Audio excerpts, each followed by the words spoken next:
Kamusta mga kapwa ko cultivator? Shoutout nga pala sa bago nating sect elder na si Tom John Paray. Salamat sa pag-join at sa solid na suporta ninyo. Welcome sa ating sekta, ang pagpapatuloy ng ating kwento. Magpakatino kayo, bilasan nyo, sugpuin muna ang mga halimaw sa paligid. Sigaw ni Ghislaine sa mga kawal at mga ngaso na natigilan matapos siyang makitang umubo ng dugo. Patuloy ang laban. Ilang halimaw na abala sa pakikipagdigma sa mga kawal ang biglang lumiko, sumugod patungo sa likuran. Nagising ang mga kabalyero at mga ngaso mula sa pagkakatulala at muling kumilos. Humataw ng espada, tumaga ng sibat, bumaril ng pana.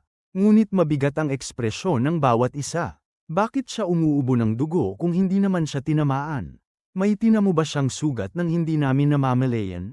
Kung ganun, paano natin haharapin ang dambuhalang halimaw na yun?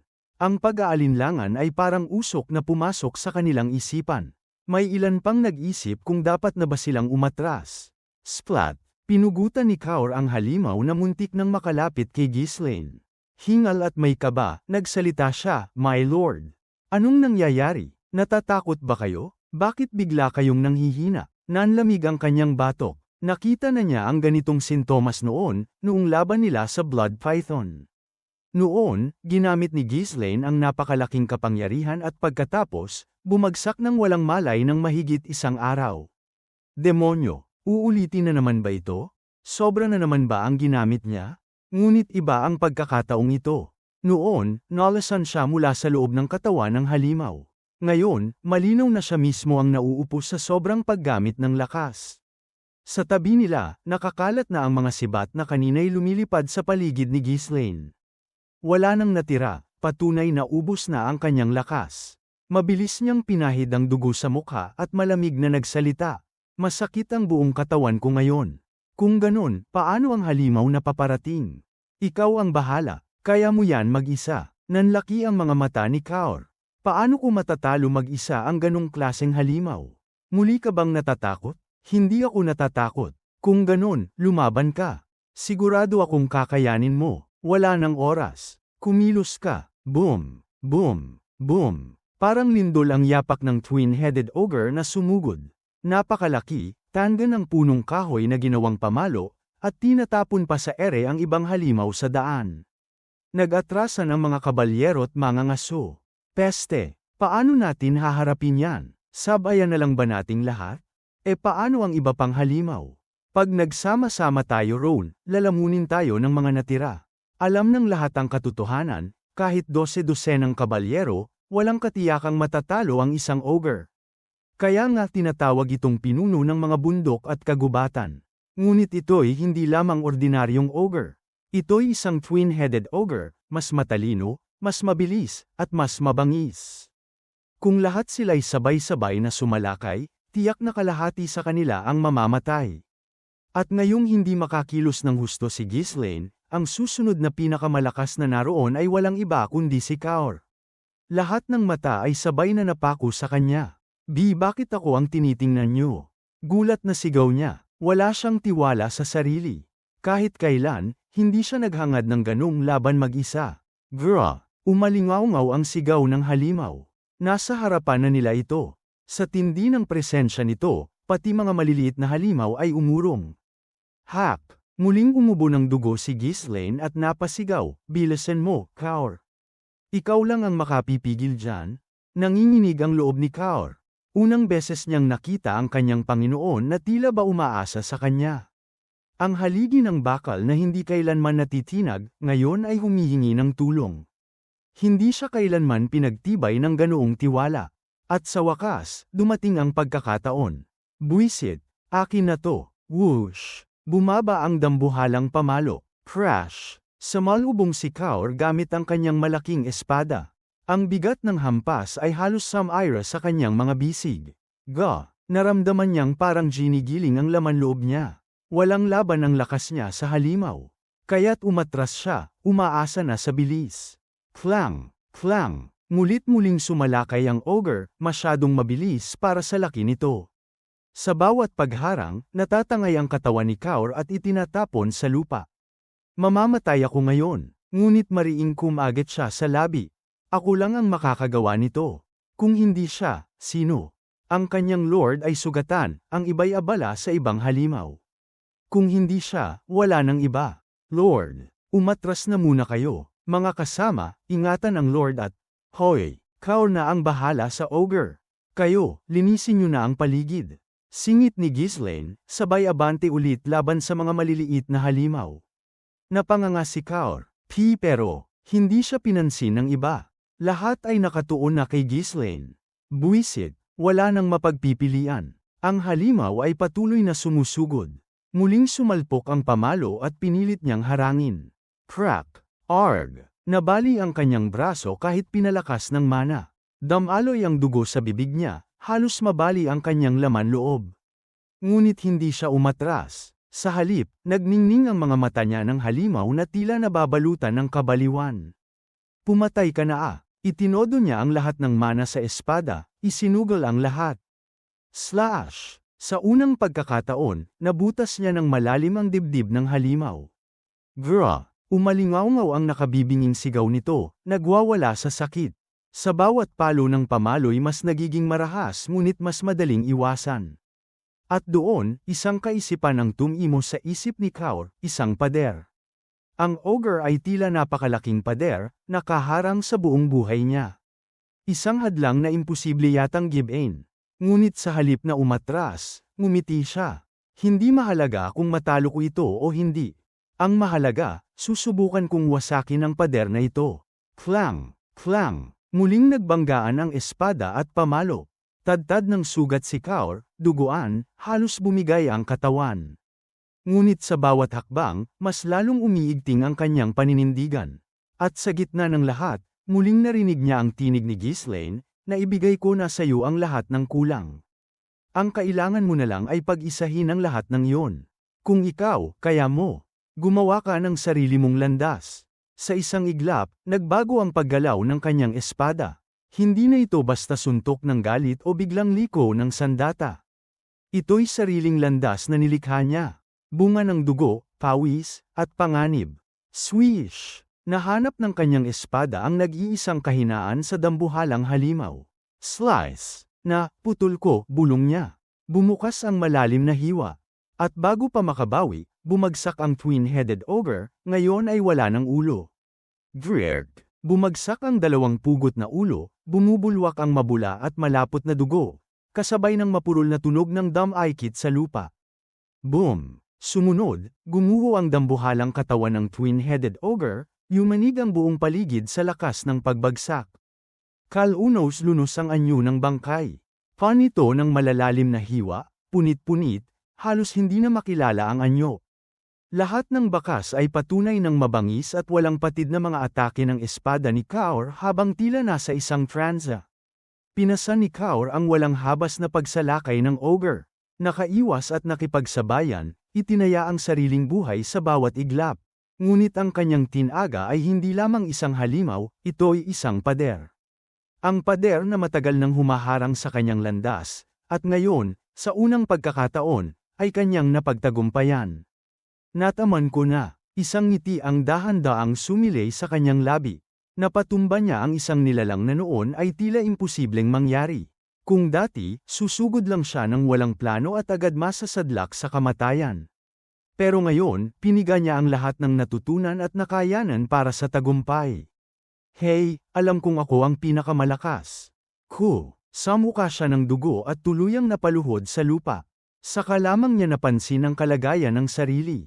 Wasak ang katawan, nakalaylay ang isang braso, bali, at ang palso na kanina'y may hawak ng espada, namamaga at halatang napinsala.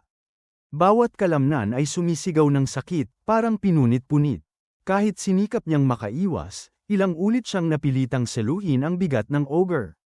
At ang bawat hampas ay nag-iiwan ng pinsalang naiipon sa kanyang laman at laman loob. Buwisit, pero nanalo pa rin ako.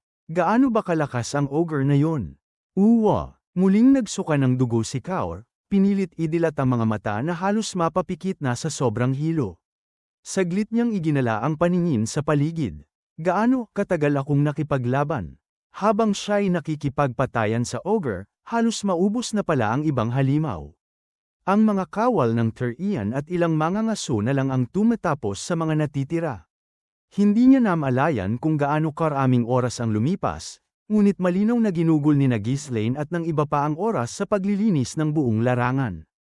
Nang mapansin ng lahat na tapos na ang laban kay Kaur, sabay-sabay silang napatingin.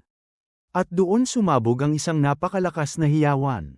Wua! Panalo tayo! Yung pulang buhok, ang lupit niya. Mag-isa niyang pinatumba ang twin-headed ogre. Nag-uumapaw ang kasiyahan ng mga mangangaso. Sa kasaysayan ng kuta, iilan lang ang nakagawa ng ganoon. At hindi basta halimaw ang napatumba, isa itong twin-headed ogre, itinuturing na isa sa pinakamapangahas na halimaw sa lupa. Mas lalo pa nitong pinatindi ang lakas sa gitna ng monster wave. Ang mag-isa itong mapabagsak ay isang gawaing nagdulot ng matinding paghanga sa lahat. Pulang buhok, ikaw ang pinakamahusay. Ikaw na ang bagong hari ng Iron Cliff mula ngayon. Kahit si Dunkard, walang panama sa'yo. Oo nga pala, patay na pala yung gagong yun. Ang mga mangangaso na noon ay nagdadalawang isip sumama kay Ghislaine. Ngayoy wala nang bahid ng panghihinayang. Ang pagkakaroon ng isang katulad ni Kaur ay tiyak na magpapataas ng tsansang mabuhay nila. Ganito kalaykaw ang puso ng tao. Hey, nakita nyo ba? Pati yung matanda, talo ko na. Ako ang pinakamalakas. Hey, tuloy-tuloy ang tawa ni Kaur kahit umaagos ang dugo sa kanyang labi. Kahit pakiramdam niya ay mamamatay siya, sapat na ang sigawan ng papuri upang damhin niya ang kaligayahan. Ito yun, ang mabuhay bilang isang lalaki. Iginagalang, hinahangaan. Step, thud. Isang figure ang lumapit, itinusok ang dambuhalang espada sa lupa sa tabi ni Kaur. Tumigil ang lahat ng ingay. Ngayon, naintindihan mo na ba? Si Ghislaine yun, nakangising nagtanong. Pilit idinilat ni Kaur ang mga mata at mahina siyang tumawa. Halos mamatay ako. Sa totoo lang, pakiramdam ko'y mamamatay pa rin ako. Tunay na natatagpuan ang kaliwanagan kapag nasa bingit ka ng kamatayan. At kung mamatay ka, wala na. Hey, kapag nakaligtas ako, mag-e-ensayo ako ng todo. Sabihin mo sa matandang yun na huwag siyang magpapabaya. Hindi ko alam tungkol dyan. Si Jillian, mas marami na siyang beses na tumawid sa linya ng kamatayan kaysa sa iniisip mo. Basta balang araw, tatalunin ko siya. Nagkatawanan silang dalawa. Samantala, patuloy ang hiyawan para kay Kaur, ngunit walang sino man ang naglakas loob magbigay ng parehong papuri kay Ghislaine. Yung lalaki, parang hindi na tao. Galing siya sa Ritanya, hindi ba? Baka isa siyang sword master. O kaya, isa sa mga kilalang magic swordsman. Kaya niyang lipulin ang buong kuta mag-isa. Hindi nagbubunyi ang tao para sa isang dragon, yumuyuko sila sa takot at paggalang. Ganoon ang tingin nila ngayon kay Ghislaine, hindi isang bayani, kundi isang nilalang na higit pa sa tao. Kumpara sa kanya, si Kaur, na nananatiling tao at may kahinaan, ay mas madaling lapitan at sambahin. Kaya't kay Kaur nila ibinuhos ang lahat ng papuri, habang kay Ghislaine naman ay takot at pagkamangha. Ngunit para sa mga kabalyero ng Fenris, wala na itong bago, hindi pa rin natin lubusang nauunawaan ang kakayahan ng Lord, medyo nabigla ako kanina. Pero ganyan talaga siya, kung ginamit niya yun sa digmaan, baka lipulin niya ang buong hukbo sa isang iglap, baka pwede kong hinga ng turo yun. Ngumisi si Ghislaine nang mapansin ang tensyon ng lahat. Hoy, ano bang ginagawa niyo? Mamamatay na ang bayani natin na tumamba sa twin-headed ogre. Bilasan niyo at gamutin siya. Kinuha niya ang isang potion at ibinuhos sa sugatang katawan ni Kaur. Ngunit kahit ang mahiwagang gamot ay kaya lamang pagalingin ang mga gasgas at hiwa, ang ubos na mana at wasak na loob-loob ay hindi basta masosolusyonan. Agad lumapit ang mga kabalyero at inalalayan si Kaur. Kapitan, ayos ka lang ba? Grabe, ang laki ng inimprove mo. Pak! May isa pang kabalyero, dating kasapi ng Mad Dogs na madalas niyang pag-alitan, ang sumuntok ng marahan sa tagiliran habang nagpapanggap na tumutulong. Sinong buwisit? Hoy, dahan-dahan lang. Halatang sugatan na siya. Buwisit, dati ang sanggit nito. Ngayon, buti nga sa kanya. Pak! Isa pa ang nakalusot ng suntok habang umaalalay. Sinong? Dalhin niyo na siya sa loob. Kailangan niyang magpahinga. Bilasan niyo, mga gago. Pak! Sa gitna ng mga suntok at pagbubuhat, nawala ng malay si Kaur. Samantala, ang mga mangangasoy nagkakatinginan, hawak ang mga ilong na parang naantig, inggit ako sa ganung pagkakaibigan. Kung kami yun, matagal na naming pinatay at ninakawan yan. Siguro yun ang dahilan kung bakit nakipaglaban siya ng buhay mamatay. May malaswa siyang ugali, pero mabuting tao rin pala. Sa kabilang banda, nilapitan ni Grant si Ghislaine at yumuko. Maraming salamat, Count. Sa lugar na ito, walang silbi ang titulo. Pero ngayon, hindi na yun maitatanggi. Kahit pa isang alipin lang si Ghislaine, luluhod pa rin siya sa kanya. Dahil sa inyo, mas kakaunti ang nasawi kaysa kung doon pa sa likod ng kuta tayo lumaban. Dapat nagtiwala na ako agad at kumilos ng mas maaga. Naputol ang kanyang tinig ng panghihinayang. Tinapak siya ni Ghislaine sa balikat. Ayos lang. Kailangang maranasan muna bago matuto. Isang bagay lang ang tandaan mo. Ano yun? Ang karamihan sa halimaw, wala silang talino. Basta na lang silang sumusugod sa nakikita. Lalo na yung mga baliw na galing bundok. Gamitin mo yun para bawasan ang mga casualty. Matagal na naming iniisip yun. Pero kahit ganun, mas malakas pa rin sila kaysa sa tao. Kaya itinayo ang mga kuta. Pagkatapos ng laban ngayon, ganyan pa rin ang iniisip mo. Dahil ikaw mismo, halimaw ka rin, bulong ni Grant sa sarili. Ngunit hindi niya nasabi ng malakas. Tama naman si Ghislaine, at napatunayan na sa laban.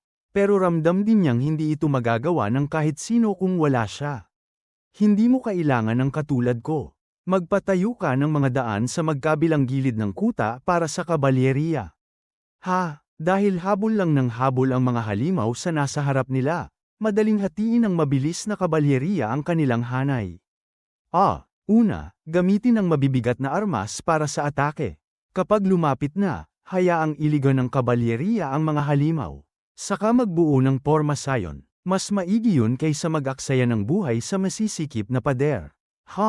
Tunay ngang kulang sila sa kabalyeriya, ngunit kung hihingi sa hari, tiyak na ibibigay ang tulong. Siyempre, depende rin yan sa sitwasyon. Kung marami ang lumilipad na halimaw, mas mainam sa kuta. Pero kaya mo namang magpas siya, hindi ba? Tumango si Grant. Ngayon ay malinaw sa kanya. Kailangan niyang paghandaan ang iba't ibang uri ng estratehiya, hindi lamang pagdepensa sa kuta. Salamat. Isasalo ko ang payo ninyo. Maganda, basta handa ka, kakayanin. Hindi rin naman hihigit sa tiyak na bilang ang mga halimaw. Nag-angat ng kilay si Grant. Paano niyo alam? Ngumisi si Ghislaine. Curious ka? Oo. Parang mas kabisado mo pa rito kaysa sa akin. Nakaramdam siya ng kakaibang kaba. Para bang ilang ulit na itong naranasan ni Ghislaine noon pa. Natuwa si Ghislaine at sa unang pagkakataon, nagsabi ng totoo. Sa totoo lang, namatay na ako. Tapos nabuhay ulit. May dahilan ka kung bakit ayaw mong magpaliwanag pa. Kaya hahayaan na kitang sarilinin yun. Hey! Napakaraming dahilan. Hindi naman siya paniniwalaan, kaya't lalo lang siyang natuwa. Makalipas ang pag-uusap, ipinamahagi ni Grant ang alak mula sa bodega bilang gantimpala sa lahat ng nakaligtas. Pinamudmud din niya ng patas ang mga byproduct ayon sa naging ambag ng bawat isa. Ngunit walang nagreklamo. Ibigin niyo sa akin lahat ng balat at litid. Ang natitira, pantay-pantay. Isang salita ni Ghislaine, at tahimik ang lahat. Sino pa ba ang kokontra? Kung ang higit na nakatulong ay siya at si Kaur. Kaya't nag-inuman at nag-usap ang lahat, kahit pa ang pagkain ay walang kwenta. Buwisit, monster meat na naman. Pero mas mabuti na to kaysa magutom. Sa kuta lang, may pagkain ganito. Samantalang ang mga kabalyero ni Ghislaine, nasusuka na sa paulit-ulit na nilaga ng halimaw. Ano ba, ang hirap kainin ito. Kung wala yung pampalasa na bigay ng Katie wala, hindi ko na kaya. Buwisit, pero sige na nga. Ngunit si Ghislaine, tuwang-tuwa.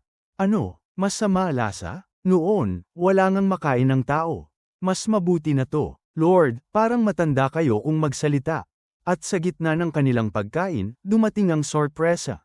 Oy, ano yun? Ang dami ng karwahe. Mga mangangalakal ba yan? Isang napakalaking hanay ng karwahe ang pumarada sa tapat ng tinutuluyan ni Ghislaine.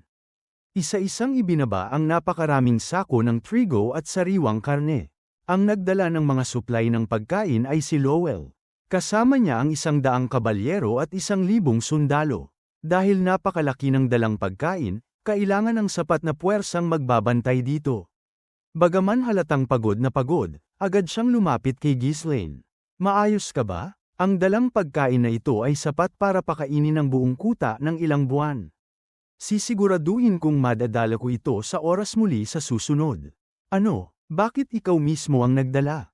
Hindi ba't tagapamahala ka ng mga espesyaliya? Wala ka bang ibang trabaho? Sa tanong ni Ghislaine, biglang bumigat ang ekspresyon ni Lowell. Dahil sobrang laki ng dami ng pagkain, iniutos ng punong tagapamahala na ako mismo ang maghatid. Sabi niya, hindi siya mapapanatag kung iba ang ipadadala. Habang nandito, inutusan din akong inspeksyonin ang kalagayan ng mga lupain na madadaanan at magsumite ng ulat. Ngayon pa, gusto niya akong humawak ng mga gawaing panlabas. Sa unang tingin, magkaiba ang tungkulin ng isang espesyaliya at ng isang diplomatiko. Ngunit kung tutuusin, marami silang magkaparehong bahagi ng trabaho. Sa pamamagitan ng diplomasya, maaari kang makadaupang palad ng mga mahahalagang tao, magtipon ng impormasyon, at malayang bumisita sa iba't ibang lupain sa ngalan ng opisyal na pakikipag-ugnayan. Ngunit kasabay nito, mas malaki rin ang panganib. Gayunman, sulit ang kapalit ng pakinabang. Hindi naman masama, kahit gaano karaming ulat ang makuha mo, wala pa ring tatalo sa mismong makita mo sa aktwal. Mariing nakatingin si Lowell kay Ghislaine. Pinipigil ang inis habang tumango. Ngayon, bukod sa paglalakbay para sa personal na pangangalap ng impormasyon, kailangang siya rin ang mag-analisa at mag-uri ng mga datos mula sa iba pang espesyaliya kapag bumalik siya sa teritoryo. Gusto ko na lang talagang tumakas. Bilang dating bihag ng digmaan, alam niyang ang pagtakas ay tiyak na kamatayan. Kaya't wala siyang ibang magagawa kundi ang magbanat ng buto hanggang mamatay. Thud, thud, thud. Sinimulang ibaba ng mga kawal ng Fenris ang napakalalaking sako ng trigo mula sa mga karwahe at ang mga tumpok ng karne mula sa mga kotseng may palamigan. Sa nakita, napaawang ang bibig ng lahat ng nakamasid. Wow! Kahit nakikita na nila, hirap pa rin silang paniwalaan na totoo ang lahat. Wala pa sa kanila ang nakakita ng ganito karaming pagkain at karne sa buong buhay nila. Grabe, sabi nila may malalang tagutom sa kontinente, paano nila nagawang magdala ng ganito karami? Tingnan niyo yung karne, siguradong napakasarap niyan. Sobra-sobra ito. Ibebenta ba nila? Magkano kaya ang halaga nito? Narinig kong maharlika sila, pero parang may guild din sila ng mga ngalakal. Lunuklaway ang mga tao, nag-aatubiling lumapit. Ito ang teritoryo ni Ghislaine, ang lalaking kilalang tagapuksa ng mga halimaw. Nandito rin si Kaur, na mag-isang nakatalo ng twin-headed ogre, bagaman kasalukuyang nakaretay. Samantalang si Ghislaine at ang iba pang kabalyero ay nasa maayos na kalagayan. Alam ng lahat na wala silang laban kung sakali. Habang nag-uumpukan ang mga tao, nagsalita si Ghislaine. Hindi ba kayo sawa sa monster meat araw-araw? Sabay-sabay silang tumango. Nakakainis ba na ang mahal ng tinapay at karne? Muli silang tumango, masigla pa. Ibebenta ko ang karne at trigo sa presyo bago ang tagutom. Interesado ba kayo? Namulat ang mga mata ng lahat, halos hindi makapaniwala. Alam nila kung gaano kataas ang presyo ng pagkain sa labas ng kuta. Ang magbenta ng pagkain sa dating presyo ay parang imposible. Habang nagbubulungan ng pagkagulat ang mga tao, nagpatuloy si Ghislaine. Pero may kondisyon. Ang bayad ay sa pamamagitan lamang ng balat at litid ng halimaw. Ibebenta ko rin yun sa dating halaga. Kaya tandaan nyo, walang nagdalawang isip ang karamihan at agad na tumango. Bagaman tumaas ang presyo ng mga balat, hindi pa rin ito maihahambing sa pagkain. At dahil sagana ang lugar na ito sa byproduct ng halimaw, mas mura rito ang mga iyon kaysa sa ibang dako. Kung ipapalit ko ito sa pagkain ngayon, siguradong panalo ako.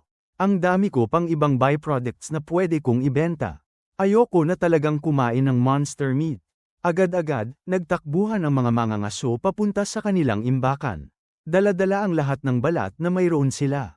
Nagkagulo ang paligid habang nag-uunahan ang lahat sa pakikipagpalitan. Bibili na ako agad. Bigyan mo ako ng maraming karne. Ako ng trigo. May dala akong mataas ang kalidad na balat. Ako rin. Hindi ganon kaganda ang mga ito, pero marami ako. Nagmistulang pandemonium ang tapat ng bahay panuluyan. Agad pumasok ang mga kabalyero at sundalo para magpanatili ng kaayusan.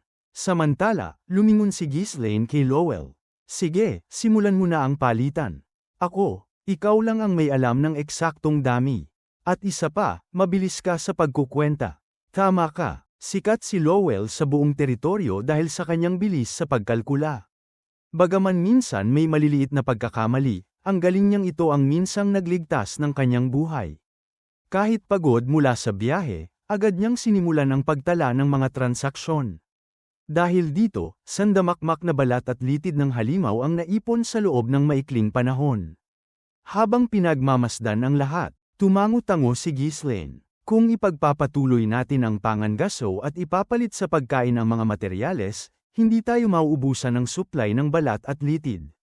Mabilis kumalat sa buong kuta ang balitang isang merchant guild ang nagdala ng napakaraming pagkain at karne. Hindi lamang ang mga mangangaso ang nagdatingan. Pati mga guild ng mga ngalakal na may negosyo sa loob ng kuta ay dumagsa, sabik na bumili ng pagkain dito at ibenta sa iba para kumita ng malaki. Maging si Grant, ang commander ng kuta, ay palihim na sumali sa mga bumibili. Marami kaming byproduct ng halimaw na ipinapadala sa pamilya ng hari. Gusto naming ipalit ang mga ito sa pagkain. Alam niyang malaki ang epekto ng masustansyang pagkain sa moral ng mga sundalo, at hindi niya hahayaang makaligtaan ang pagkakataon. Tumango si Ghislaine at nagmungkahi ng bagong plano. Matutulungan mo ba akong makipagpalitan sa lahat ng kuta sa kahabaan ng Shadow Mountains? Lahat ng kuta? Oo, masyadong matagal kung ako mismo ang pupunta sa kanila isa-isa. Mahigit 50 kuta ang nagbabantay sa Shadow Mountains. Sinasabi mo bang makikipagkalakalan ka sa kanilang lahat? Kilala ako bilang hari ng butil ng hilaga sa Ritanya. Hindi mo ba narinig? Hindi pa. Ewan ko sa'yo, pero kaya ko to. Kaya pabilisin mo ang koneksyon. Siguraduhin mong may permiso sa pangalan ng kaharian para walang makialam. Ayokong mag-aksaya ng oras. Naunawaan. Iuulat ko agad ito. Kapag naisama ko ang balita ng iyong tagumpay, tiyak na aaprubahan ito ng pamilya Real. Agad nagpadala si Grant ng mga sugo, binigyang diin sa kanyang ulat ang husay at yaman ni Ghislaine, idinagdag pa ang konting pagpapaganda ng kwento na ito'y bihirang pagkakataon para makuha ang suporta ng isang maharlika mula sa makapangyarihang Ritanya. At sa loob lamang ng ilang araw, lumabas ang isang royal decree ng kaharian ng Tyrian. Kinilala ang opisyal na pakikipagkalakalan kay Count Fenris ng Ritanya. Garantyado ng pamilya Real ng Tyrian ang kredibilidad ng Fenris Merchant Guild. Malaya silang makakagalaw sa buong kaharian nang walang espesyal na proseso. Exempted sila sa buwis sa pagbibenta ng pagkain. Obligadong protektahan ng lahat ng commander at Panginoon ang Fenris Merchant Guild. Isang hanay ng pribilehiyo na hindi pa naibigay sa kahit anong merchant guild.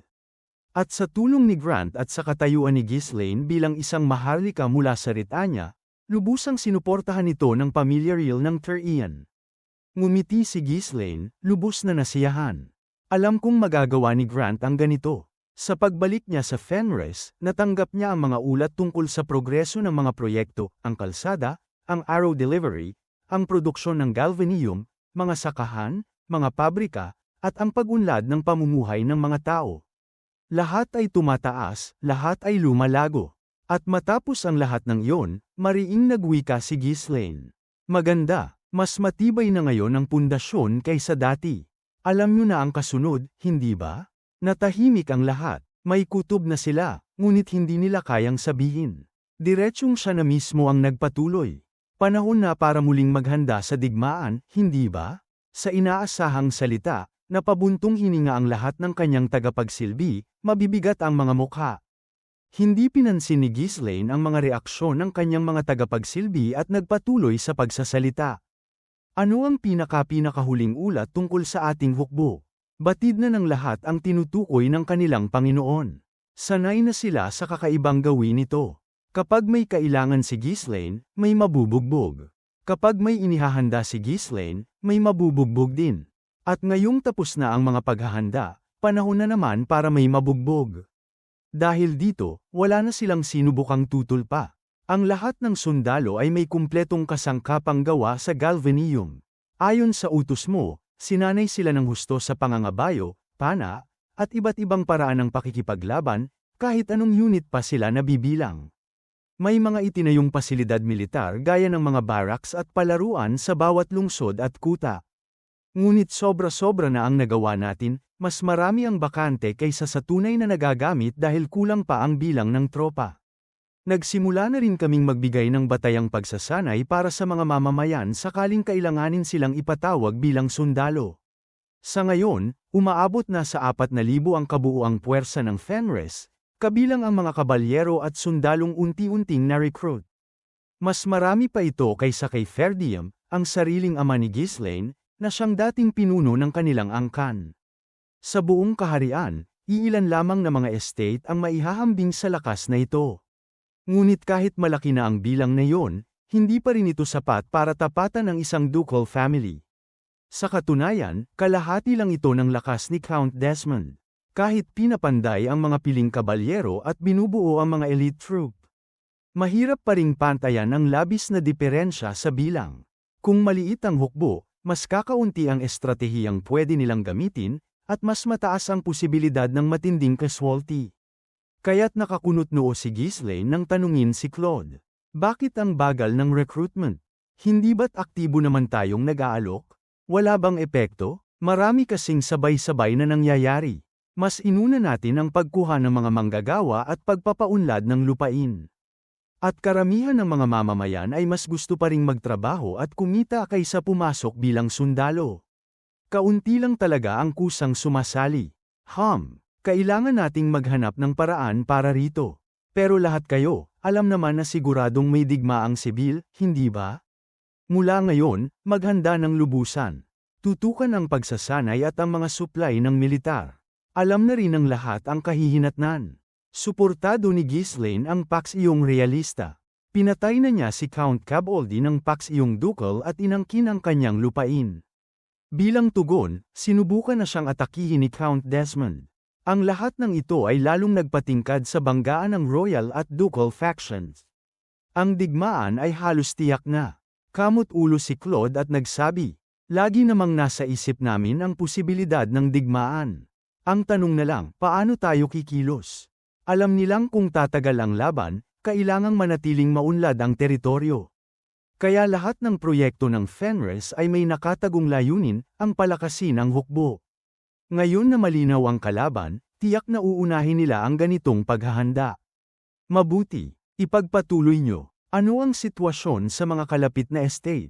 Tanong ni Ghislaine. Si Count Desmond ay lantaran ng naghahanda. Bukas niyang kinokolekta ang kanyang hukbo, malinaw na may balak umatake. Ngunit hindi siya gagalaw hanggat hindi tuluyang nagbabanggaan ang Royal at Ducal factions.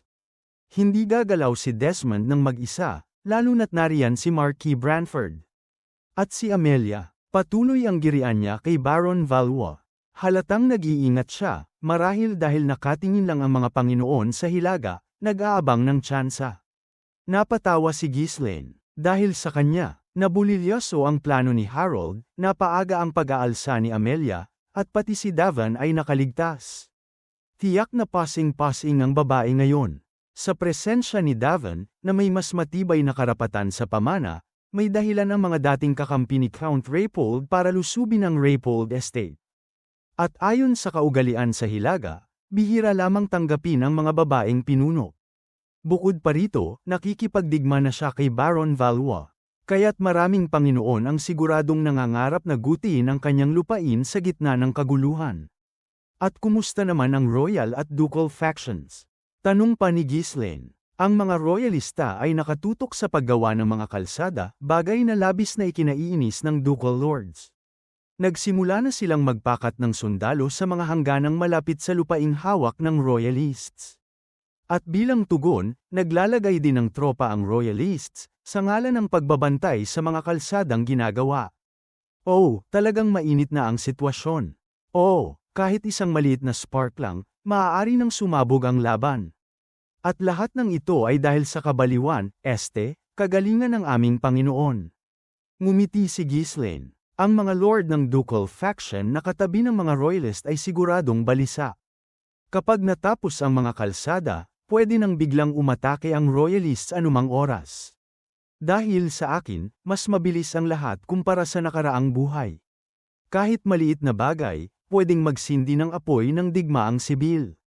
At ako mismo ang magbibigay ng mitya kapag handa na ako. Hindi siya tanga para salungatin agad ang ducal faction ng mag-isa. Una muna niyang gigipitin at dudurugin si Count Desmond. Bahala na ang royalists sa natitirang laban. Noong nakaraan, natalo ang royalists dahil sa gutom at kawalan ng paghahanda. Ngunit ngayong nakaligtas sila sa tagutom dahil sa kanya, tiyak na makakayanan nilang lumaban at bigyan siya ng oras para durugin si Desmond. Sa ngayon, mahigpit na sinasanay ang mga sundalo ng Fenris.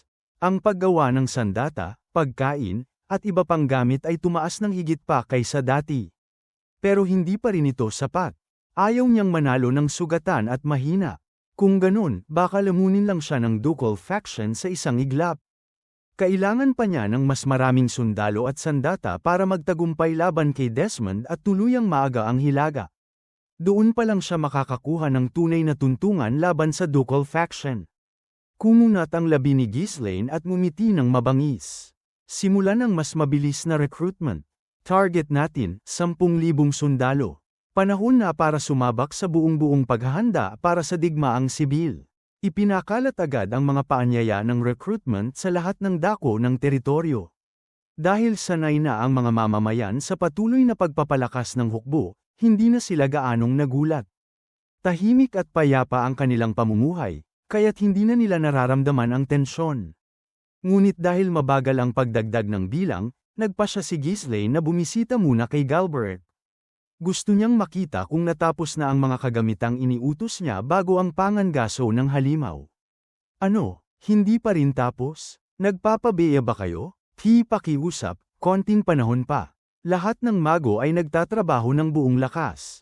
Ang kagamitang ito ay pinakamataas na antas ng teknolohiya ng kanilang teritoryo. Hindi sapat ang simpleng paggawa ng helmet at baluti, kailangan itong lagyan ng mga runestone at ukitan ng komplikadong magic circles. Ang problema, mahirap itong tapusin gamit lang ang maluwag na blueprint.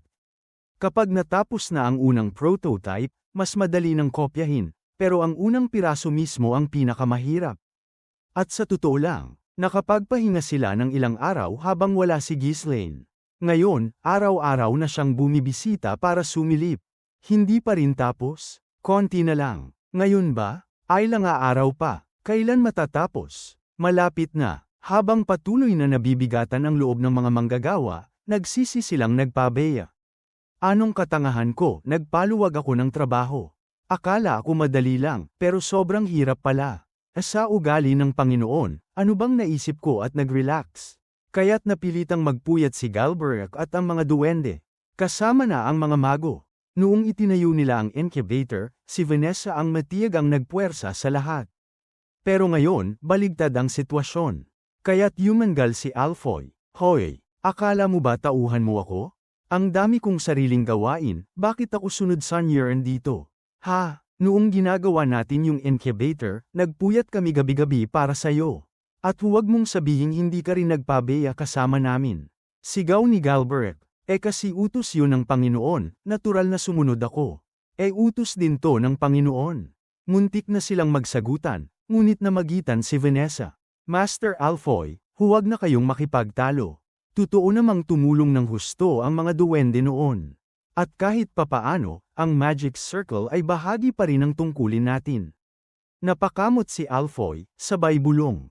Hindi kasi umuusad. Para bang imposible, baka kailangan natin ng dagdag na tulong dito. Dahil sa panghimasok ni Vanessa, nagpatuloy muli ang trabaho. At nang araw-araw ay dumalaw si Ghislaine, halos mabaliw na ang lahat sa paulit-ulit na tanong. Hindi pa rin ba tapos? Sabi ko nagmamadali ako. Tapos na, tapos na, tapos na, buwisit ka. Medyo nagulat si Ghislaine sa pagsabog ni Galbraith. Inaasahan na naman niyang hindi pa rin tapos, pero heto't nasa harap niya na ang resulta, isang makintab na itim na baluti at helmet.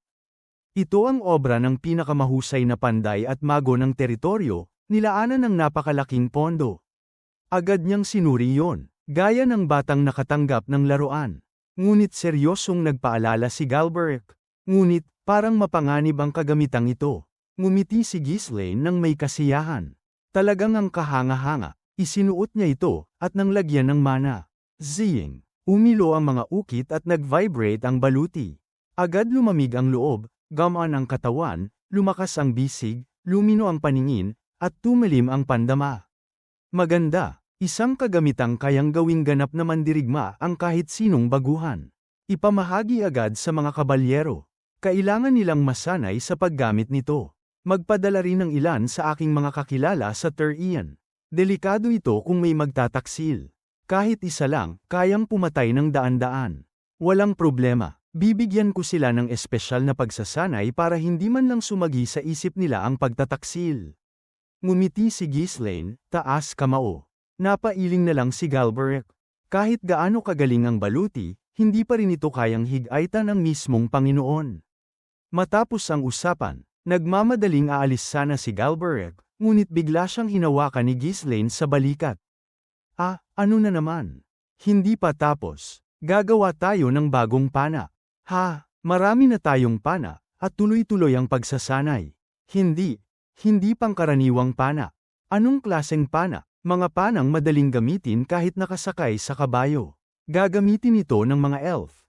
Mulat sa pool, hindi ko plano na gawing tagapag-alaga lang ng kabayo ang mga elf. Panahon na para lumikha ng bagong uri ng unit at sandata na hindi pa nila nasusubukan kailanman. Isang pana na magagamit habang nakasakay sa kabayo. Hindi ba't lipas na ang unit ng mga mangangabayo na mamamana? May halong pagtataka ang ekspresyon ni Galbraith nang itanong niya yon. Ang ideya ng pagpapana habang nakasakay ay matagal nang umiiral. Noong sinaunang panahon, may mga pagkakataong ang mga mangangabayo na mamamana ang pinakamapangil na puwersa sa digmaan. Ngunit habang lumilipas ang panahon at umuunlad ang mga taktika, estratehiya, pati na rin ang mga longbow at crossbow, unti-unting nabura ang natatanging bentahe ng ganitong unit. Ang pinakamalaking suliranin, napakahirap sanayin ng mga mangangabayo na mamamana. Sa simula pa lang, kakaunti na ang marunong magpalipad ng palaso habang nakasakay. Kahit magsimula tayo ngayon, aabutin ng maraming taon. Kailangan nilang maging bihasa sa parehong pagpapana at pangangabayo. Ngunit kahit mahusay sa dalawang kasanayan, ibang-iba pa rin ang pagpapana habang nakasakay. Sa lupa, matatag ang mga paa, sa kabayo. Kailangan mong gawing balanse ang sarili gamit lamang ang iyong mga binti habang gumagalaw ang hayop. Isang kasanayang lubhang mahirap matutunan. Hindi ba't napatunayan na ng maraming digmaan na kulang sa epekto ang mga mangangabayo na mamamana? Dahil limitado ang saklaw at katumpakan, karaniwan silang nakakapana lamang sa malapitan. Totoo, may bentahe ang makapanguna sa pag-atake bago magsimula ang labanan, ngunit walang matinong general ang basta na lamang magpapabaya. Ipinunto ito ng malinaw ni Galbraith. Bago pa man sila makalapit, matatapatan na sila ng mga kalabang mamamana na may mas mahabang abot. At kung sakali mang makalapit, hindi nila matitibag ang hanay ng mabibigat na impanterya, ni makakalampas sa mga kalabang kabalyero. Iyon ang dahilan kung bakit tuluyang nawala ang ganitong uri ng unit. Mukhang pinag-isipan mo ito. Siyempre, sa dami ng sandatang nagawa namin, alam namin kung paano ginagamit ang mga ito sa digmaan. Pero kung hindi makaka-respond ng maayos ang kalaban, hindi ba't epektibo sila sa hit and run? Gaano man sila kahirap sanayin, kung kakaunti lang ang maita talaga, para lang itong laro ng mga bata. Walang saysay sa totoong labanan. Kaya nga wala nang gumagawa nito ngayon. Sa Rit-Anya man o sa ibang kaharian, ang kulturang pangkabalyero ang humubog sa estratehiya militar, nakabatay ang lahat sa mga kabalyero at impanterya. Samantala, ang pagsasanay at mga gamit na kailangan para sa mga mangangabayo na mamamana ay magastos, matagal, at limitado ang epekto. Ngunit hindi natinag si Ghislaine. Kung susugod ang kalaban, papanaain natin sila. Kung tatayo lang sila, tayo ang susugod. Hindi mo ba napapansin na lahat tayo'y nagiging mangangabayo na? Kung ganoon lang kadali, wala nang mahirap sa mundo. Kaya nga kailangan natin ng bagong uri ng pana. Mas maliit kaysa sa karaniwang pana para madaling gamitin habang nakasakay, pero dapat pareho ang lakas at abot sa longbow. Paano ka makakagawa ng ganyang bagay? Napabuntong hininga si Galbraith, pinisil ang sentido at pinutol ang mura na sana'y ibubulalas. Ang taong ito, parang kayang lumikha ng anuman mula sa hangin. Kung ganoon lang kadali, hindi na sana kailangan ng mahahabang longbow. Ang haba at bigat ng mga iyon ay dahil sa kinakailangang elastisidad at tensyon. Gaano man kami kahusay na panday, may limitasyong teknikal na hindi basta malalampasan. Mas mahusay lang kami kaysa sa iba, pero hindi imposible ang lahat. Hindi ba mas mabuting paghusayin na lang ang longbow? Ngunit sa halip na sagutin, inilabas ni Ghislaine ang isang plano. Ano ito? Isang pana na gawa sa galvanium. Galvanium. Kahit gaano ito kagaan, metal pa rin yun. Wala itong tamang elastisidad, at aasa lang sa tensyon ng kwerdas. Hihina ang kapangyarihan. Masdan mong mabuti. Sa magkabilang dulo ng balangkas, may mga lever para ayusin ang higpit ng kwerdas. Habang mas hinihigpitan, mas lumalakas ang kapangyarihan. Para kayanin ang puwersa, kailangang galvanium ang katawan. Kamangha-mangha, matamang pinag-aralan ni Galbraith ang plano. Bagaman konseptual lamang, tila posible itong likhain kung pagbubuhusan ng pagsasaliksik. Paano naman ang kwerdas? Sa sobrang tensyon, madaling mapuputol ang ordinaryong materyal. Gamitin ang litid ng mga halimaw tulad ng troll o auger. Matitibay, may elastisidad, at marami akong naipon. Tumango si Galbraith. Kung ganoon nga, maaaring ang mapalakas ang pana habang nananatiling praktikal. Dagdag pa, nakaplano na rin ang mga puli sa magkabilang dulo upang hindi mahirap hatakin ang kwerdas. 3 bahagi rin ng balangkas kaya madaling tupiin at dalhin. Anong klaseng utak ang nakakaisip ng ganito? Hindi na ito basta pana. Isa itong obra ng inhenyeriya at pandayan. Mahal na Panginoon, ikaw ba mismo ang nakaisip nito? Ano bang meron sa loob ng utak mo? Bahagyang umiwas ng tingin si Ghislaine. Gawa rin ito ng alamat na panday. Arg, bakit pa ako isinilang kung may ganoong nilalang? Nagmumura at nananangis, napabuntong hininga si Galbraith. Ngunit hindi siya nagpadaig. Kung konsepto lamang ang iniiwan ng alamat na panday, siya naman ang gumagawa ng realidad. At sa kanyang isip, hindi yun nangangahulugang mas mahusay ang isa kaysa sa kanya. Balang araw, malalampasan ko siya at magiging pinakadakilang panday sa buong kontinente. Napakamot ng baba si Ghislaine, bahagyang nailang sa sidhi ng hangarin nito. Ang opisyal na pangalan ng pana, Violentis Hunter. Sa nakaraang buhay, ito ang sandatang nilikha ni Galbraith at ng mga duwende upang labanan ang mga sakuna. Magaan, mapaminsala, at kalaunay naging pamantayang gamit ng mga piling unit sa iba't ibang kaharian. Kung ganoon, magsimula ka na. Gumawa ng 2,000 agad. 2,000. Humarap muli si Galbraith, pilit na nagtatago ng kaba. Pero gaya ng sinabi ko, mahirap sanayin ang mga mamamanang mangangabayo. Kahit ang mga elfo, kakailanganin ng taon. Sigurado ka bang makikinabang tayo sa ganoon karami? Walang problema, sanay na silang nakasakay, kaya't ang pagpapana na lang ang kailangang ituro. At ang mga elfo, mabilis silang matututo. Kita mo namang malapit sila sa kalikasan. Iba ang pagpapana kaysa pakikipag-ugnayan sa hayop. Elfo at pana, pana at elfo. Magkasama lagi. Kwento lang yan sa mga alamat. Ang pagpapanay nangangailangan ng mahabang pagsasanay. Kung ordinaryo, oo, pero sa kanila, natural na ito. Tara, tingnan natin. Dinala ni Ghislaine si Galbraith sa mga elfo. 10,000 kabayo na ang kanilang napasunod, na ipamahagi sa buong lupain. Ngayon, wala na silang ginagawa kundi ang mag-ensayo sa ilalim ni Jillian. At simula ngayon, sisimula na ang pagsasanay sa pagpapana. Hindi na tamad ang mga elfo. Sa halip, may dignidad silang dala. Maliban kay Iskan, na tila puro mura ang naging paraan ng pakikipag-ugnayan sa kalikasan at ngayon ay reklamo ng reklamo. Buwisit, panibagong pagsasanay na naman. Kailan ba titigil ang impyernong lupain na ito? Si Lumina ang unang lumapit. Siya rin ang unang nagtagumpay na mapasunod ang isang kabayo. Tingnan mo lang ang aking posisyon at gayahin. Ang mahalaga, tamaan ang target. Madali niyang nahila ang kwerdas ng pana. Makalipas ang ilang pagtutuwid sa posisyon, mabilis siyang nakabagay. Trick. Inasinta niya ang tablang target. Hindi niya inaasahang tatama, ngunit bigla niyang naramdaman ang ihip ng hangin. Bahagyang tinaas ang pana, nagtiwala sa pakiramdam, at pinalipad ang palaso. Thuwang! Mabilis itong sumibat. Akala ng lahat, tataas lang ito at lilihis. Thud! Ngunit tumama ito sa mismong target. Hindi gitna, ngunit higit pa sa kayang gawin ng baguhan. Grabe, paano mo nagawa yon? Palihim ka bang nag-e-ensayo? Maging siya'y nagulat, nakatingin lamang sa kanyang mga kamay. Ngumiti si Ghislaine. Gaya ng inaasahan, ang pagpapana ay nasa dugo ng isang elfo. Hindi makapaniwala si Galbraith, kaya pala ganoon ang sinasabi nila tungkol sa pakikipag-ugnayan sa kalikasan.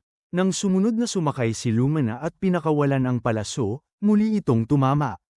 Hindi lang siya kundi maging ang ibang elfo, kahit unang subok, nakakatama.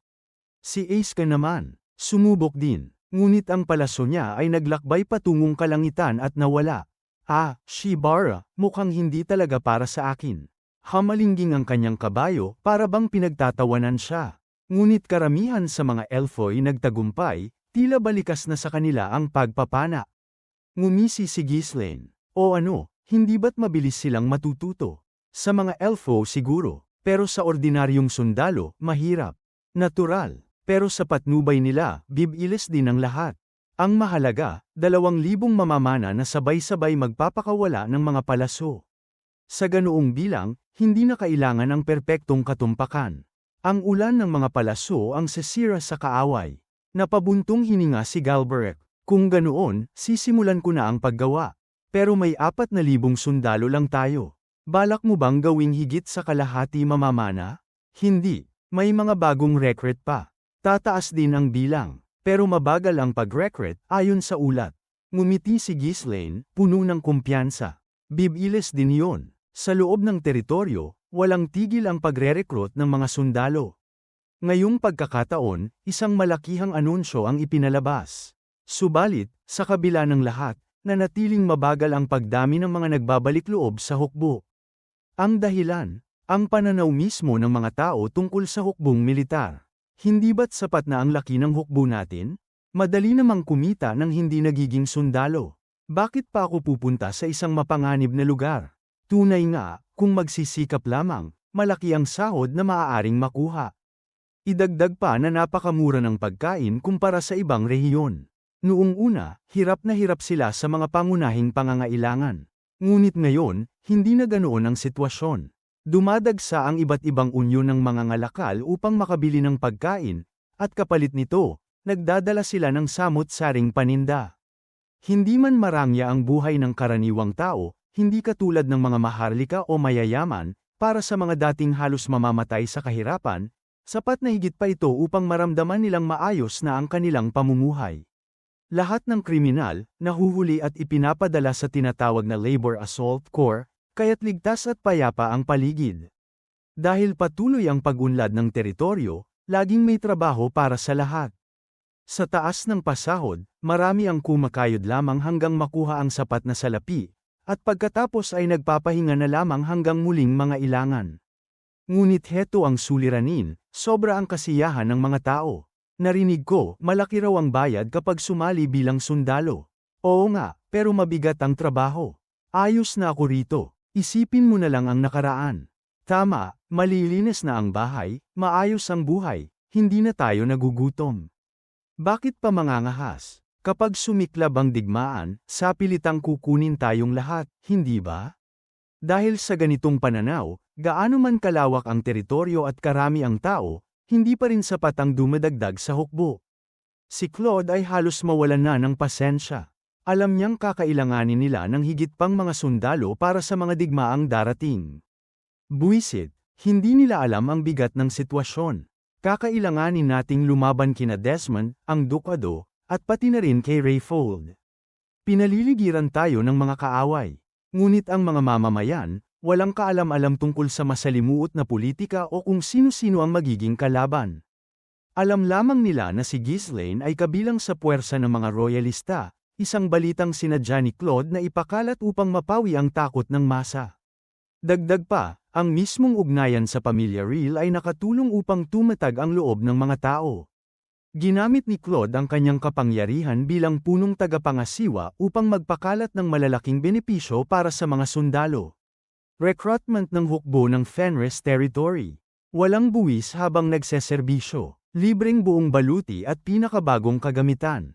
Sa polyeto, iginuhit si Claude na nakaturo ng diretsyo sa mambabasa. Matapang na mandirigma, sumali upang ipagtanggol ang ating lupain ng may dangal. Marcha tungo sa digmaan kasama kami. Kaluwalhatian at gantimpala ang naghihintay. Magsisimula ang digmaan sa iyong pagsali. Dahil sa dagdag na benepisyo ng pagbubuwis, dumami nga ang mga record. Ngunit malayo pa rin ito sa itinakdang bilang ni Ghislaine, na 10,000 sundalo. Sa bilis ng pag-usad, kahit ilang taon pa, hindi pa rin ito maaabot. Lumapit si Claude kay Ghislaine. Marahil, wala tayong magagawa kundi magpatupad ng sapilitang pagre-recruit. Bago yan, tanggalin mo muna ang mga polyetong may mukha mo. Naiilang ako tuwing nakikita ko yon. Naiintindihan, naayos na ba ang sapilitang pagsasanay militar? Oo, wala dapat maging problema. Inaasahan na rin naman yon ng mga tao. Sa karamihan ng mga teritoryo, taon-taon ay may ilang araw ng batayang pagsasanay militar bilang paghahanda sa sapilitang pagkukuha. Hindi naiiba ang Fenris Territory. Ngunit alam ni Ghislaine na hindi sapat ang ganoong antas. Para sa tunay na digmaan, kakailanganin nila ng higit na nakatuong hukbo. Kailangang may mas radikal na solusyon. Sandali siyang nag-isip bago ngumisi ng tuso.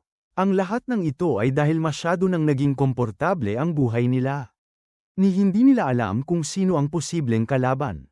Tama, wala na silang iniintinding pagkain o tirahan. Ngunit hindi naman sila nabubuhay ng marangya tulad ng karaniwang mayayaman sa ibang lupain.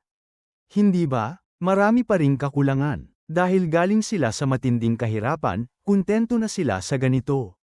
Ang sabi pa nga nila, masaya na silang hindi sila inaapi. Karamihan sa kanila'y mga dating magsasaka o nangungupahan na laging pinipiga. Eksakto, kaya't kailangan natin silang bigyan ng kaunting pangamba.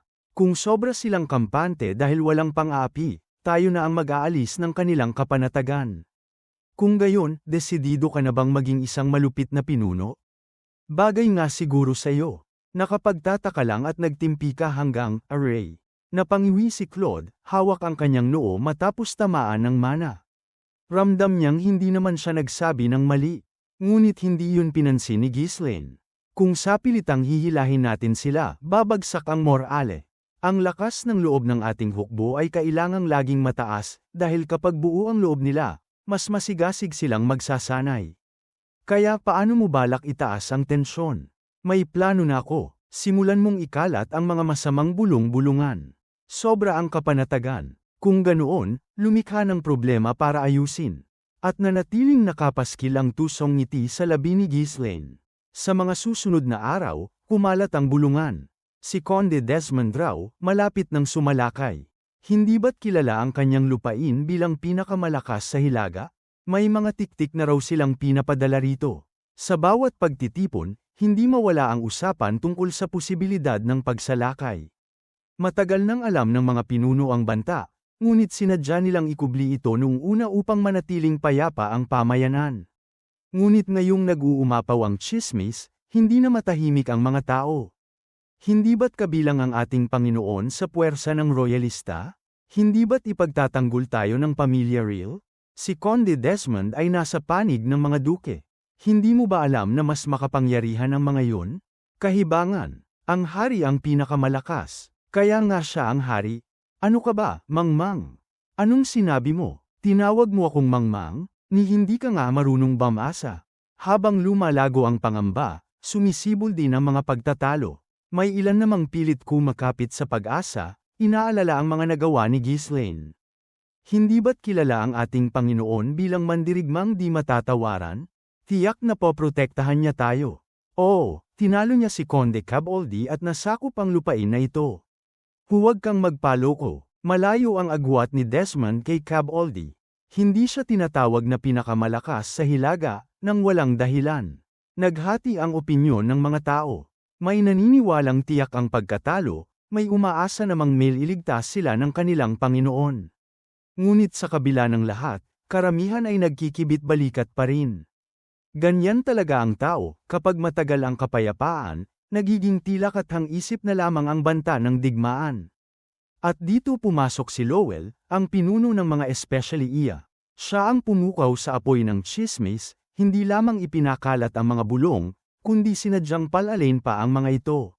May mga tiktik na si Desmond na nakapasok na rito. May sagupaan na raw. Hirap na hirap ang ating Panginoon bago niya sila napatigil. Hindi yon ang pinakamasama. Nagbubuo na raw ng alyansa ang mga Panginoon sa Hilaga para salakayin tayo. Sa katotohanan, may ilang nagbabalak nga ng alyansa, ngunit hindi ang Fenris ang kanilang pakay. Gayunpaman, hinahaluan ni Lowell ng kasinungalingan ng katotohanan upang maging mas nakakakilabot ang balita. At dahil doon, mabilis na kumalat ang tensyon at takot. Ayokong bumalik sa dating panahon na inaagawan tayo ng lahat. Kailangan nating ipagtanggol ang atin. Pagod na akong magutom. Kapag ibang Panginoon ang pumalit, tiyak babalik tayo sa gutom. Ako, sa konstruksyon lang naman nagtatrabaho. Mas mabuting mag-enlist na lang. Dumami ang mga kusang lumalapit upang maglingkod. Nabawasan man ng mga obrero, mabilis naman itong napalitan dahil sa laki ng populasyon. Gayunpaman, hindi pa rin ito sapat para kay Ghislaine. Marami pa ring nag-aatubili. Hindi naman kailangang lahat tayo'y sumali, di ba? Oo, delikado ang digmaan. Hihintayin ko na lang ang sapilitang pagtawag. Hindi sila masisisi, ang tumulong sa digmaan ay kapuri-puri, ngunit ang tumanggi ay hindi naman masama. Ngunit kapag bumagsak ang teritoryo, sariling sikap na lamang ang matitira. At doon na sumiklab ang panibagong bulong. May mga tulisan. Mga mandarambong. Ano? Saan? Hindi ba't maraming sundalo sa paligid?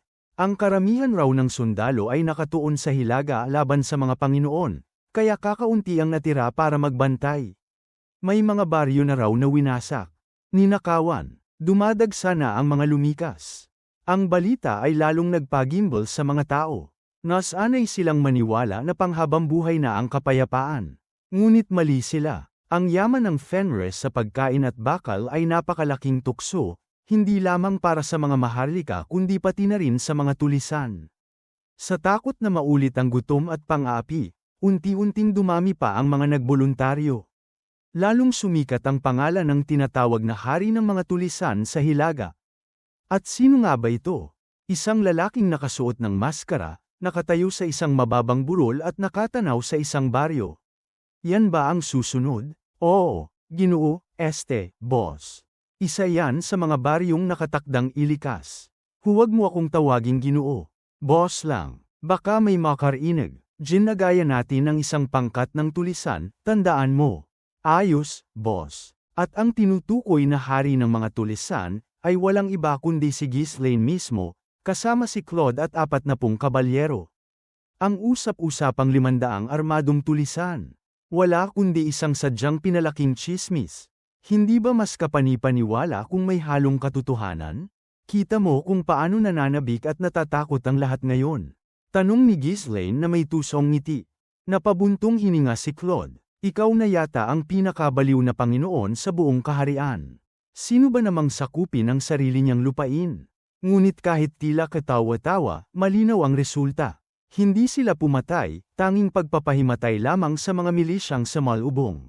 Ngunit sapat na yon upang magdulot ng sigaw at takot. At higit sa lahat, eksaktong tumutugma ang lahat sa kanilang plano ng paglilipat ng mga maliliit na baryo papunta sa mas matatag na mga kuta at lungsod. Ang huwad na pananalaki ay nagsilbing mabisang tulak upang mapabilis ang paglilipat. Siguraduhin mong makatatanggap agad ng bagong tirahan ang mga nailikas. At bayaran sila sa nawalang pagkain at ari-arian. Naiutos ko na, uunahin yon ng mga administrador. Mabuti, lalo silang magsisikap dahil doon. At sa kakatwang paraan, lalo pang lumakas ang kanilang loob. Naranasan nilang mismong sila'y biktima, at dahil dito'y mas determinado silang ipagtanggol ang kanilang tahanan. Sa gitna ng isa pang pagsalakay, bamulong ang isang kabalyero. Hindi ba sumisigaw ng kakaiba ang mga tunay na barbaro kapag nanluloob? Oo, tipong, patayin ang mga babae. Gahasain ang mga lalaki. Huwag nating gawin iyon. Sang-ayon, nakakahiya. Kung ganoon, sumigaw na lang kayo ng kung ano-ano. Tara na, wah! At muling sumalakay si Ghislaine, ang huwad na hari ng mga tulisan, kasama ang kanyang 40 bandido. Uwa! Ang hari ng mga tulisan. Dumating na ang hari ng mga tulisan. Magligtas ng sarili. Tumakbo na. Nagkagulo ang mga taga-nayon, nagsisigawan habang nag-uunahang tumakas. Sobrang tindi na ng kasikatan ng hari ng mga tulisan na halos lahat ng pamilya ay nakahanda na, nakaimpake na ang gamit at anumang oras ay handang lisanin ang kanilang mga tahanan. Kaya nang dumating ang balitang yon, wala nang lumingon. Lahat sila ay tumakbo palayo, walang pakundangan. Maging ang mga milisyang tagapagtanggol ng nayon ay hindi naiiba. May mahigpit silang utos mula sa Panginoon, kung lilito ang mga tulisan, huwag lumaban, tumakas. Sa gitna ng kaguluhan, nakataas ang mabigat na pamalo si Ghislaine, at buong lakas na sumigaw. Sirain ang lahat at kuhanin ang lahat ng maaari. Oo, pagkawalang hiyaan natin sila, sigaw ng mga kabalyero, bagamat hindi nila lubos na maunawaan kung bakit ginagawa ito ng kanilang Panginoon. Sa isip nila, baka may muling nakaasar sa kanya, o baka naman simpleng inip lang. Hindi kasi sila sanay makialam sa pamamalakad ng lupain. Ang inaatupag nila ay pagsasanay at pakikidigma lamang. Kaya tulad ng dati, basta't sumunod sila sa kagustuhan ni Ghislaine, kahit pa puno ng kaguluhan. Ngunit habang lumalalim ang kanilang panggugulo sa mga baryo, unti-unti ring may bagong damdaming sumibol sa kanilang mga puso. Nakakatuwa pala ito, para bang mas bagay ako sa pagiging tulisan kaysa kabalyero? Hindi ko alam kung bakit, pero gusto ko pa ulit gawin ito. Karamihan sa kanila ay dating bayarang mandirigma o mula sa mga mababang antas ng lipunan. Kahit nagkamit na sila ng titulong kabalyero, hindi pa rin nila kayang maging kasing higpit ng mga kabalyero sa ibang lugar. At bagamat mas malaya ang Fenris kaysa ibang teritoryo, may malinaw pa ring mga alituntunin. Lalo na sa ilalim ni Jillian, na kahit dating bayarang mandirigma, ay higit pang istrikto kaysa sinuman. Hindi kailanman hahayaan ni Jillian na dungisan ang pangalan ni Ghislaine. Subalit matapos mabilanggo ng matagal sa bigat ng pagiging kabalyero, ang pagbibigay laya sa sarili sa mga masasamang gawain ay tila isang nakakapang-akit na kasiyahan. Oo, guhuin ang lahat ng ito. Ang lahat ng pagkain dito, akin na. Tayong lahat ang mga tulisan ng hilaga. Buong puso nilang isinalang ang kanilang sarili sa papel, hindi na pawang pagkukunwari lamang kundi tila tunay na nabubuhay bilang mga bandido. Hihihi, dakmain ang lahat. Uwa, inako, sigaw ng isang batang tumatakbo. Huwag, maawa ka, hindi ang anak ko, sigaw ng ina. Ngunit ang kabalyerong may takip ang mukha ay bigla na lamang kunwari nadapa sa isang bato, at halos madapa sa harap ng bata. Ay, Diyos ko, may bato pala rito?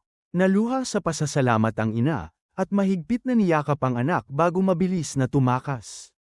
Hindi na napansin ng mga taong takot ang halatang pag-arte ng kabalyero.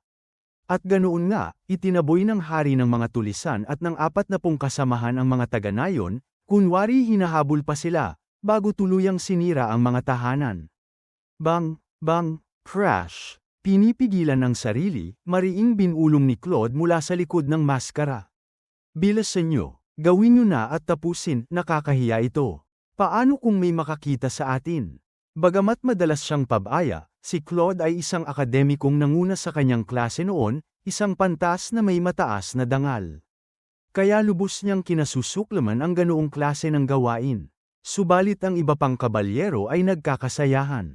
Anong nakakahiya? Ang saya nga. Habang nagtatawanan at nagsisigawan, giniba nila ang nayon, kinuha ang ani at mga gamit, at nagbalik na parang mga nagtagumpay na bayani. Siyempre, bago makarating sa kastilyo, nagpalit muna sila ng mga kasuotang nakatago upang walang maghinala. Pagdating nila, sinalubong sila ng mga tao, mangha, puno ng paghanga. Narinig ko, pinalayas daw muli ng ating Panginoon ang mga tulisan. Mahigit 500 daw sila noon, ngayon 40 na lang natira. Grabe ang sakripisyo niya, araw-araw siyang humaharap sa panganib. Ngumiti si Ghislaine na parang pagod na pagod, at kumaway. Agad namang umalingaw-ngaw ang mga tinig ng taong bayan. Magpakatatag ka, mahal naming Panginoon. Suportado ka namin. Pati ako, sasali na sa hukbo. Hindi nila maatim na magpabeya habang ang kanilang Panginoon ay nagbubuwis ng lakas at dugo para sa kanila. Ang lahat ng kapayapaan nila ay utang sa kanya. Namungay ang mata ni Ghislaine, worry na hahapo, bago malumanay na nagsalita. Sa bawat salitang yon, nakahahanap ako ng lakas. Kayo ang tunay na pag-asa ng teritoryong ito. Sama-sama tayong tataboy sa mga kaaway na nagtatangkang agawin ang ating lupa. Nag-alab ang buong kastilyo sa sigawan at palakpakan. At kasabay niyon, lalo pang dumagsa ang mga nais magpalista sa hukbo. Pagpasok sa loob, agad na nagtanong si Ghislaine kay Claude. Hoy, magkano ang nakuha natin ngayon? Kaunti lang. Maliit lang kasi ang nayong yon, sagot ni Claude na may pag-aatubili. Bigla namang sumimangot si Ghislaine. Ano, iyon lang? Kaya nga sabi ko, bilasan niyo eh. Mukhang naubos na ng mga tumakas. Napatingin si Claude sa kanya at mapait na napaisip. Lintek, adik na talaga siya sa pagiging tulisan. Pero kahit labag sa kalooban niya, wala siyang magawa. At habang kinakain siya ng kahihiyan, napagtanto niyang nagtagumpay si Ghislaine sa mas malawak na layunin. Lumikha siya ng imahe na nasa panganib ang teritoryo, kaya't walang sinumang nagdududa. Lalo pang lumakas ang kilusang militar. Ang mga sundalo ay abalang-abala, ang mga mamamayan ay lalong nag-aalala. At kasabay nito, mabilis ding dumami ang voluntaryong nagpalista sa hukbo. Hanggang sa dumating ang huling yugto ng palabas. Nagbalik si Ghislaine at ang mga kabalyero na puno ng peking sugat, mga bendahe na pinulaan ng matinding pulang timpla ni Belinda upang magmukhang duguan. Sadyang matapang ang amoy na nagpaluha at nagpamula sa kanilang mga mata. Agad na nagulat ang taong bayan. Ang ating Panginoon, sugatan siya. Akala ko'y isa siyang swordmaster. Marami raw malalakas na kabalyero ang kalaban. Habang pinagmamasdan silang tila duguan at lupaypay, biglang nagpatalbog si Ghislaine kay Black King, at nadulas para magmukhang nahulog mula sa kabayo. Thud! Maharlik ang Panginoon. Nagpatuloy pa ang palabas hanggang magpanggap siyang nawala ng malay matapos bulungin ang mga salitang tumagos sa puso ng lahat. Kung, sana lang, mas marami pa tayong sundalo, napakakaunti ng ating lakas. At doon, nagluksa ang buong bayan. May mga luhang bumagsak, may mga matandang halos nawala ng malay. Para sa kanila, si Ghislaine ay isang tagapagligtas, at ngayon, heto't nagdurusa para sa kanila. Hindi nagtagal, nag-alsa ang kanilang damdamin. Kailangan nating protektahan ang ating Panginoon. Sumali tayo sa hukbo, para sa ating teritoryo. Kung hindi tayo, sino pa? At ganoon nga, dumagsa ang mga kabataang may lakas ng katawan upang magpalista. Kahit 10 taong serbisyo pa ang hinihingi, wala nang nagatubili. Sa wakas, iniulat ni Claude ang resulta kay Ghislaine. Kung isasama ang lahat, umabot na tayo ng higit 13,000 katao. Mas malaki pa kaysa sa target. Putya, bakit gumagana ito? Naiinis siya, hindi dahil sa kabiguan, kundi dahil sa matagumpay na manipulasyon ng kanyang Panginoon. Para bang sinasamba ito ng lahat. Ngunit ngumiti lamang si Ghislaine, kuntento. Kita mo na, sabi ko, marami pa tayong tao.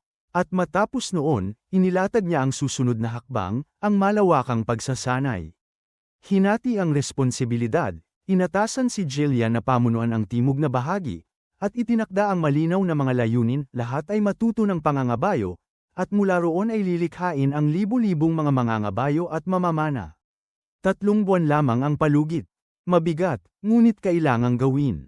Sapagkat batid ni Ghislaine, ang mga pangyayari ay bumibilis, mas mabilis kaysa sa dati niyang buhay. At habang nakatitig sa kanyang mga tauhan, mariin niyang ipinahayag. Simula ngayon, lahat ng proyekto at patakaran ay ihihinto muna. Ang ating buong lakas ay lalaan sa pagsasanay ng hukbo. Ang lahat ng yaman ay para sa kanila. Dito opisyal na nagsimula ang tunay na paghahanda ng Fenris para sa digmaan. At sa likod ng kanyang ngiti, nagningning ang tiwala ni Ghislaine. Hindi na magtatagal. Malapit na tayong maging pinakamalakas sa Hilaga.